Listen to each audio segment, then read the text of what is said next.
Congress high command के आह्वान पर बिजनौर में भी कांग्रेसियों ने केंद्र सरकार के खिलाफ जमकर नारेबाजी करते हुए प्रदर्शन किया और धरने पर बैठ गए। बिजनौर में टेलीफोन एक्सचेंज के बाहर कांग्रेस जिलाध्यक्ष शेरबाज पठान के नेतृत्व में कांग्रेसी इकट्ठे हुए और उन्होंने केंद्र सरकार के खिलाफ जमकर नारेबाजी की और इसके बाद वहीं पर धरने पर बैठ गए। इस मौके पर कांग्रेस नेताओं का साफ कहना था कि केंद्र की भाजपा सरकार राहुल गांधी से डरी हुई है, इसलिए वो सरकारी एजेंसियों के माध्यम से मनगढ़ंत आरोप लगा रही है। कांग्रेस नेताओं ने ज्ञापन देकर मांग की कि ऐसी लोकतंत्र के हत्यारी केंद्र सरकार को तत्काल बर्खास्त किया जाए एवं कांग्रेसी नेताओं पर बर्बरतापूर्वक लाठीचार्ज करने वाले दोषी पुलिसकर्मियों के खिलाफ कानूनी कार्रवाई कर उन्हें दंडित किया जाए। सैनिक भर्ती की नई योजना अग्निपथ को तत्काल निरस्त किया जाए और भर्ती की पुरानी योजना को ही लागू किया जाए।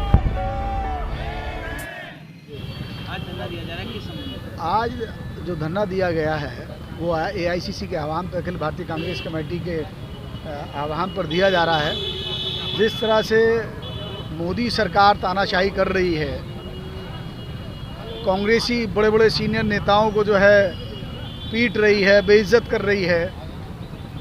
हमारा जो अखिल भारतीय कांग्रेस कार्यालय है वहाँ जा अंदर घुस कर के बल का जो प्रयोग किया है और एक बहुत पुराना मामला है, नेशनल हेराल्ड एक पेपर था जिसकी वजह से बहुत बड़ा जिसका आज़ादी में योगदान रहा, उसको लेकर के एक फर्जी तरीके से जो है ईडी जो है बार बार पूर्व हमारे जो राष्ट्रीय अध्यक्ष हैं उनसे पूछताछ कर रही है। इन सब मुद्दों को लेकर के जो है आज धरना दिया जा रहा है। और उसमें एक चीज़ और है कि ये एक जो अग्निपथ निकला है कि 4 साल जो है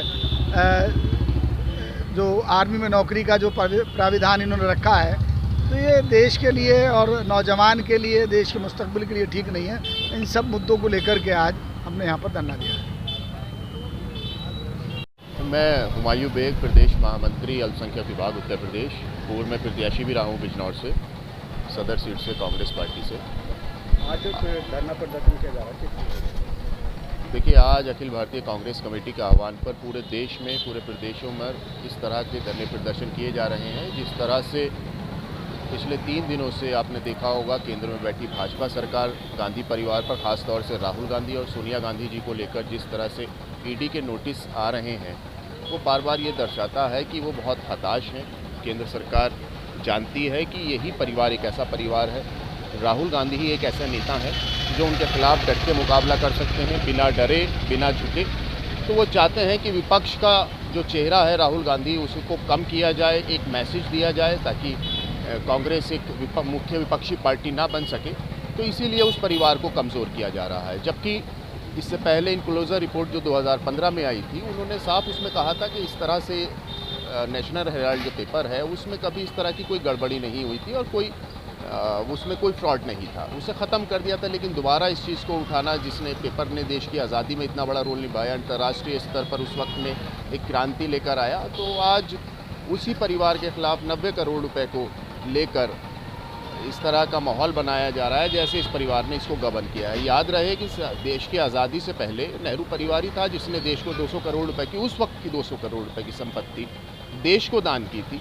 आज ये लोग 90 करोड़ रुपए, आज के 90 करोड़ रुपए के हिसाब से इस तरह से ये काम करेंगे, ऐसा उचित नहीं है। या इस तरह से राहुल गांधी की छवि को देश में एक गलत तरीके से पेश करने की कोशिश की जा रही है। सेनाओं के लिए 4 साल की भर्ती की जा रही है। देखिए, जब तानाशाही अपने किसी चरम मकाम पर होती है तो वो सेनाओं की भर्ती में, लोकतंत्र में, संविधान में, जितने भी देश के संस्थान हैं उस पर कभी विश्वास नहीं करती। आज सेना की भर्ती को लेकर जिस तरह की राजनीति की जा रही है वो बिल्कुल निंदनीय है। मैंने, जहाँ तक मेरे नॉलेज में आया है, 62 से कुछ लोगों ने आत्महत्याएं परसों से चल रही हैं। जगह जगह उग्र प्रदर्शन हो रहे हैं, ट्रेनें फूकी जा रही है। जब सेना के लोगों के जो नौजवान हमारा बच्चा है, उससे आप बिना पूछे इस तरह की योजनाएं निकालेंगे, किसानों से बिना पूछे किसान कानून निकालेंगे, जब आप विपक्ष को कॉन्फिडेंस में लेकर कोई मसले पर प्लानिंग नहीं करेंगे, तो इस तरह की चीज़ें स्वाभाविक हैं देश में होंगी। आज का धरना राष्ट्रीय कांग्रेस के आह्वान पर पूरे राष्ट्र के अंदर ये है, जिस तरह से कांग्रेस के नेताओं का शोषण किया जा रहा है। राहुल जी को ईडी बार बार बुलाने का काम कर रही है, शोषण करने की कोशिश कर रही है। जब जब चुनाव आता है तब तब मोदी जी ईडी का, सीबीआई का सहारा लेते हैं और मुझे तो ये लगता है कि सरकार कमज़ोर हो चुकी है, जाने के वक्त पे है। पहले कहा करते थे कि साले जहाँ से निकला वहीं घुसेड़ दूंगा, तो मुझे तो ये लगता है कि 2 सीटें आती थी इनकी ये जनता 2024 में वहीं घुसेड़ के इन्हें छोड़ेगी। और एक शेर मुझे याद आता है, मैं वही कहूँगा कि वो खदानों को रद्दी समझकर बेच डालेगा, अरे वो चंदन को अगरबत्ती समझकर बेच डालेगा। हुकूमत दे दी हमने चाय बेचने वाले को, वो भारत को चाय पत्ती समझकर बेच डालेगा। आज ना रोजगारों की चिंता है, ना किसान की चिंता है, ना व्यापारी की चिंता है, और ना कांग्रेस के नेताओं की चिंता है। पहले कांग्रेस के नेताओं ने इस मुल्क को आज़ाद कराने का काम किया है। पहले हमारे बुजुर्ग लड़े थे गोरे से, और आज कांग्रेस का एक एक कार्यकर्ता लड़ रहा है इन चोरों से। कांग्रेस पार्टी